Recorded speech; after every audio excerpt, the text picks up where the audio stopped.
এবার সরস্বতী পুজো আমাদের লাস্ট, এরপরে আর সরস্বতী পুজোয় বেরোবো না, ব্রেকআপ, এরপরে বিয়ে হয়ে যাবে। তারপরে hello everyone, welcome back to my page Tina দালাল। অনেক দিন পরে একটা লং ভিডিও তোমাদের সাথে শেয়ার করছি, আর আমি এতটাই ল্যাটখো সরস্বতী পুজো কবে চলে গেছে, আর সেই সরস্বতী পুজোর ভিডিওগুলো আমি এখন তোমাদের সাথে শেয়ার করছি। তো যদিও ইতিমধ্যে তোমরা ছোট ছোট ক্লিপের মাধ্যমে দেখেই নিয়েছো আমাদের লুক, তাও আমি ভাবলাম যে না, পুরো ব্লগটা তোমাদের সাথে শেয়ার করাই যায়। প্রথমে ভেবেছিলাম যে ব্লগটা শেয়ার করবো না, তারপর ভাবলাম যে না, কি কি করেছি সবটাই তোমাদের সাথে শেয়ার করি। আসলে সত্যি কথা বলতে কি, এই দিনের কোনো প্ল্যান সেরকম ছিলই না, আর যত মানে কি বলবো, দিন এগিয়ে আসছে তত আর কোনো প্ল্যান নেই আমাদের। তো এটাই, সামনে আমাদের বিয়ে, কিন্তু গাইজ অনেক দেরি এখনো। সামনে বিয়ে হলে কি হবে, বিয়ের কিন্তু প্রিপারেশনটা চলছে, বাট বিয়ে হতে কিন্তু এখনো 1.5 বছর মিনিমাম লাগবে। তো যারা ভাবছো সামনেই বিয়ে মানে বোধহয় এই মাঘ ফাল্গুনে বিয়ে, একদমই না। তো সেটা আমি তোমাদের সাথে ক্লিয়ার করে দিলাম। তো তারপরে দেখো, আমরা ওখান থেকে বেরিয়ে ফার্স্টে গেছিলাম বনগাঁতে, মানে আমরা কোথাও দাঁড়াইনি, রানিং জাস্ট গাড়িতেই ঘুরেছি, একদম প্রথম যেরকম ঘুরতাম ওভাবেই এবছরটা ঘুরেছি। আমরা দুজনই বেরিয়েছিলাম, আমাদের সাথে এবারে আর কেউ ছিল না।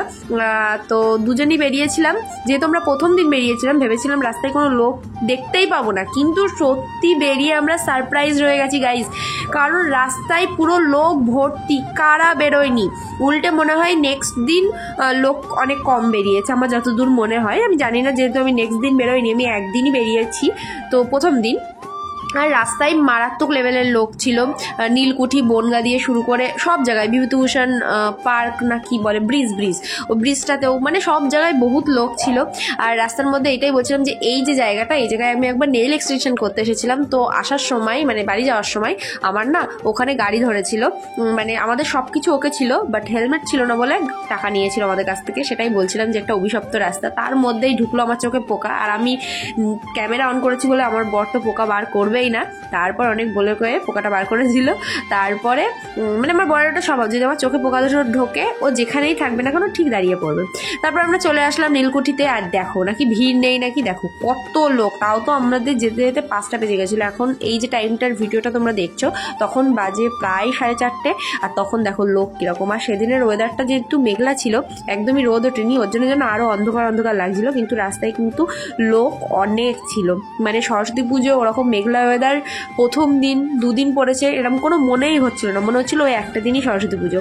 তারপরে আমরা এটাই বলছিলাম যে এবারে আর বেরোলাম, এর পরের থেকে আর বেরোবো না, এরপরে যেবার যাবো মানে আসবো, তো সেবার আমি বিবাহিত হয়ে আসবো, তোর সাথে আর আসবো না। কিন্তু তারপরে আমরা পরে দেখলাম যে না, আমরা এখনও আর একটা সরস্বতী পুজো পাবো। হ্যাঁ, তো তোমাদের কোনো টেনশন করার কারণ নেই, কারণ পরের বারও আমরা সরস্বতী পুজো পাবো, সরস্বতী পুজোয় বেরোবো পরের বারও আনম্যারিড অবস্থায়। তো দেখো, তাই এটাই বলছিলাম যে এখানে লোক কোথায়, সবাই নাকি বলছিল মঙ্গলবারে বেরোবে, কনফিউজ ছিল সব লোক তো এখানেই। আর এখানে আমার মনটা একটু খারাপ ছিল যে একটা ছবি তুলতে পারিনি, তখন থেকে ভিডিওই করে যাচ্ছি। তো এর জন্য বলছিলাম, তাই যে আমি আমার লুকটা দেখাচ্ছিলাম, আর একটু দুজনের মধ্যে কিছু কথা বলছিলাম, হাসাহাসি করছিলাম, আর এখানে ওর লুকটাও দেখাচ্ছিলাম, আর ও বলছিল যে এই যে এখান থেকে তোমরা দেখে নাও। অ্যাকচুয়ালি কি বলো তো, ভিডিও করে করে এমন একটা হয়ে গেছে না, এখন আর মানে ছবি সিঙ্গেলের থেকেও না ভিডিওতে যেন মনে হয় বেশি একটা ভালো লাগে।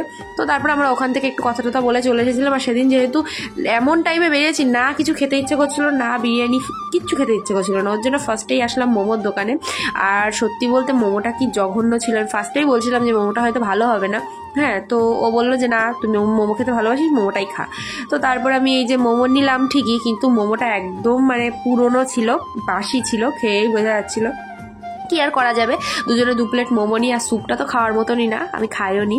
তারপরে বললাম যে ঠিক আছে চলো এবার নীলকুঠি থেকে বেরিয়ে যাই, তখন প্রায় 5:30টার মতন বাজে। আর এই যে আমি টাটা করে চলে আসলাম। আর এখানে যে কি পরিমাণে ধুলো আর কি পরিমাণে কুয়াশা, ক্যামেরায় তো বোঝা যাচ্ছে না, কিন্তু ওই জায়গাটা পুরো মানে অন্ধকার আর ঘোলা হয়ে এসেছিল।